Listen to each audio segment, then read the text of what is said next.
Okay, Assalamu alaikum wa rahmatullahi wa barakatuh. Ahlan wa sahlan bikum. Today we are going to start our topic on terminology. Actually, we talked about different levels of terminology in terms of banking, accounting, and audit today. So, accounting and audit translations include various documents such as financial statements, account statements, balances, memos, memoirs, treasury reports, budget and variance reports, audit reports, accounting software, accounting standards, and international accounting standards, in addition to articles on accounting and accounting books. So here, actually, if we look into this type of accounting and audit, we find that it has some common features with the other types of business transactions. Today, we are going to do two things. We are going to have an analysis of a text, and then we are going to translate it. This text is the most important current development in the wake of the banking crisis is the transmission of that crisis to the rest of the economy and its interaction with more general economic crisis now emerging. The most obvious issue here is the onset of recession. The central reason for the recession is the dependence of consumer demand in particular, but also business and investment on high levels of debt over the last 2 decades. Now that lending is contracting, this debt fueled expansion is no longer possible, and a sharp economic slowdown looks inevitable. The fall in house prices is also worsening the slowdown in consumer spending as households can no longer borrow against rising equity values. There are two fundamental reasons for the reliance on debt. Consumption has come to depend on debt because of the contradiction between driving wages down to generate profits in production and needing to ensure demand in order to sell the goods produced and realize these profits. The most obvious manifestation of this is growing income inequality. And it is no accident that the build-up of debt has been worst in countries with the greatest disparity in incomes, notably in the UK and the USA.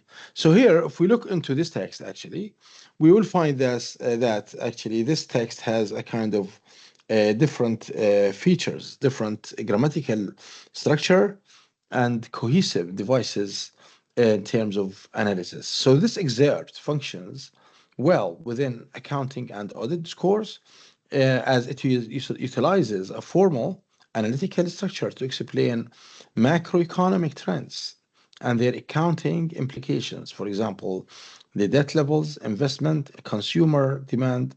So here we have some kind of analysis for this text. First, we have use of nominalizations. The first feature is the use of nominalizations like the transmission of the crisis, the onset of recession, the fall in the house prices. So the function here of nominalization is to help compress complex processes into single concept suitable for analytical and audit reports where clarity and conciseness are key. So these structures allow the focus to remain on the abstract phenomena relevant to the accounting and financial modeling. Another key feature, dear students, is the use of the present perfect and present simple tense. Has come to depend, has been worse, is worsening. Why? Because these tense patterns connect past developments to the current financial conditions. So there's a kind of interconnection existing among these two levels, which emphasizes ongoing effects, which is essential in financial reporting and risk assessment. Do logical connectors exist? Yes. And discourse markers? Yes. For example, we have now that lending is contracting because of contradiction between, as households can no longer borrow and it is no access, and so on and so forth. So we find that these logical connectors and discourse markers form the so-called cohesive devices, which ensure a kind of logical flow and causality, which is necessary and indispensable in audit writing. So the casual markers like because, for example, as, and now that, they follow a kind of financial outcomes back to economic causes. They connect them, they trace them, helping auditors and analysts construct reliable narratives. Do passives and impersonal construction, passive and impersonal constructions exist? Yes, of course. For example, we have looks inevitable, is worsening, has been worse.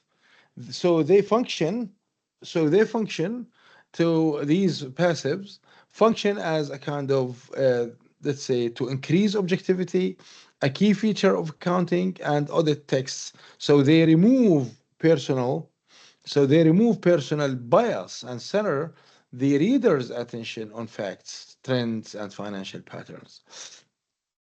Also, we find a kind of parallel structures like driving wages down to generate profits in production and needing to ensure demand in order to sell the goods. So they function as a kind of parallel constructions to make the argument clear and logically structured, which is especially suitable for the syntactic tone expected on audit documentation. There are actually some kind of, let's say, jargons, vocabs like recession, debt-fueled expansion, consumer demand, investment, equity values, income inequality, and these, as we all know, they form a kind of specialized terminology that anchors the text in the discourse of finance, accounting, and economic auditing, and it helps to address a kind of professional audience with familiarity in these areas. So, according to what have been introduced here, we can see that this text actually, let's say, maximizes the use of advanced grammatical structures and cohesive devices like or such as nominalization, causal markers, passive voice, and formal vocab to present an objective cause effect analysis of economic developments. So these linguistic actually features are, as we can see, are highly appropriate for accounting and audit discourse. Because in this context, clarity, precision, and analytic depth are essential. Now, if we look into this text, we can come up with a kind of, if we have a kind of a translation, right? So we can actually provide a kind of translation for this. So here, okay. So for example, if we want to translate this, the most important current development in the wake of the banking crisis is the transmission of that crisis to the rest of the economy and its interaction with the more general economic crisis now emerging. So the most important current development إن أهم تطور إن most current development إن أهم تطور حالي the most important current حالي حاضر right development في in the wake of the banking crisis أعقاب أزمة القطاع المصرفي banking crisis is القطاع as can be translated into القطاع المصرفي is the transmission of that crisis هو انتقال هذه الأزمة this crisis which means the banking crisis هو انتقال هذه الأزمة to the rest of the economy إلى let's say إلى باقي أجزاء الاقتصاد وتفاعلها and its interaction with the more general economic crisis وتفاعلها مع الأزمة الاقتصادية العامة which is the more general economic crisis now emerging والتي بدأت في الظهور.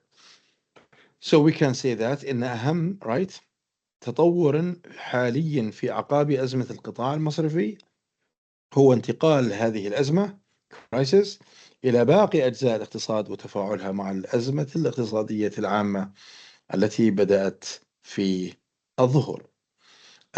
We can translate also another sentence. The most obvious issue here is the onset of recession. السبب الرئيسي أو إن السبب الرئيسي, maybe if we begin with إن, it adds emphasis and concise, let's say, structure. إن السبب الرئيسي وراء هذا الركود, the most obvious issue here, إن السبب الرئيسي وراء هذا الركود هو اعتماد الطلب الاستهلاكي, right? Okay. إن أهم, right, the most obvious issue here is the onset of recession, هو بداية الركود الاقتصادي. إذا إن أهم إيش؟ إن القضية the most the obvious issue عفوا القضية الأكثر وضوحا the most obvious issue هو بداية الركود الاقتصادي.